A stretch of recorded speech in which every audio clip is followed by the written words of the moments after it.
Telugu Desam party ఆవిర్భావం దగ్గర నుంచి, అంటే తెలుగుదేశం పార్టీ అధికారంలోకి రాకముందు నుంచి కూడా ఆ పార్టీలో ఒక సభ్యుడిగా, సమితి అధ్యక్షుడిగా, జిల్లా పరిషత్ అధ్యక్షుడిగా, శాసనసభ్యుడిగా ఇప్పటి వరకు అనేక విధాలుగా పార్టీలో కొనసాగాను. అయితే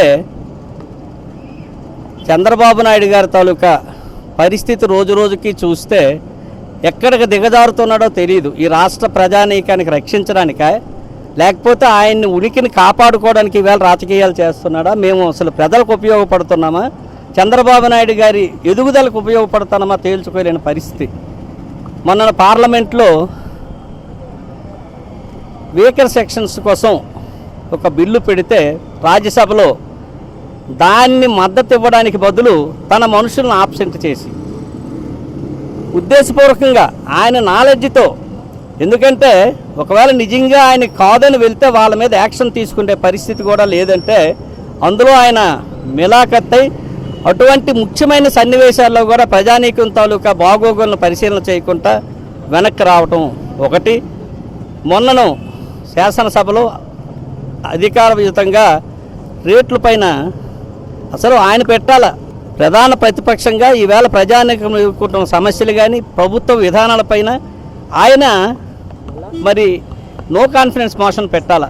ఆయన రాకపోగా జగన్ గారు ఆయన ఎన్నో కష్టాలని గురవుతున్నా, వాంటెడ్గా ఆయన అల్లర్లను పెడుతున్నా, దానిని అంతా ప్రక్కన పెట్టి ఏం చేసుకుంటే ఏం జరిగినా జరగని నేను ప్రజల పక్షాన్నే పోరాటం చేస్తానని ఒక కరేజ్తో ముందుకొచ్చి ఆయన ఈవేళ అసెంబ్లీలో 10 మంది ఎమ్మెల్యేలు సస్పెండ్ అయితే అవుతారు, కానీ మేము నో కాన్ఫిడెన్స్ మోషన్ పెడతామని చెప్పినప్పటికి కూడా ఉద్దేశపూర్వకంగా కాంగ్రెస్తో మిలాఖత్తై ఆ నో కాన్ఫిడెన్స్ మోషన్ అసలు మూవ్ చేయవలసిన బాధ్యత నుండి తప్పుకోవడం కాక పై వ్యక్తులు ముందుకు వచ్చినా కూడా దాన్ని మద్దతు ఇవ్వలేని పరిస్థితుల్లో ఈవేళ చంద్రబాబు నాయుడు గారు దిగిపోవడం నుంచి ఈ పార్టీలో కొనసాగడానికి ఒక సీనియర్ కార్యకర్తగా, ఒక సీనియర్ నాయకుడిగా చంద్రబాబు నాయుడు గారు 85లో చేరితే 82లోనే పార్టీలో చేరిన ఒక శ్రేయోభిలాషిగా ఆయన వైఖరికి సిగ్గుతో తల వంచుకుంటూ ఈవేళ ఆ పార్టీ నుండి నేను శాశ్వతంగా తప్పుకుంటున్నాను, రిజిగ్నేషన్ చేస్తున్నాను.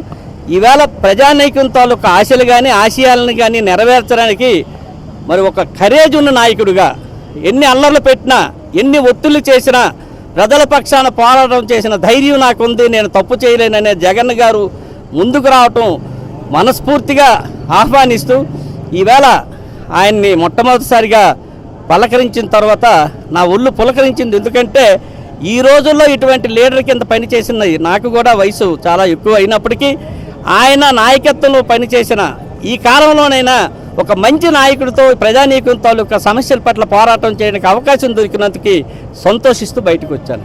ఎందుకంటే పార్టీలో చేరిన తర్వాత పార్టీ ఆదేశాలకు కట్టుబడి పనిచేయడం, నేను కూడా 1970 నుంచి ప్రత్యక్ష రాజకీయాల్లో ఒక సామాన్య సర్పంచ్ కాక పంచాయతీ మెంబర్ దగ్గర నుంచి జిల్లా పరిషత్ అధ్యక్షుడిగా, శాసనసభ్యుడిగా అనేక పదవులు చూశాను, అనేక చేశాను.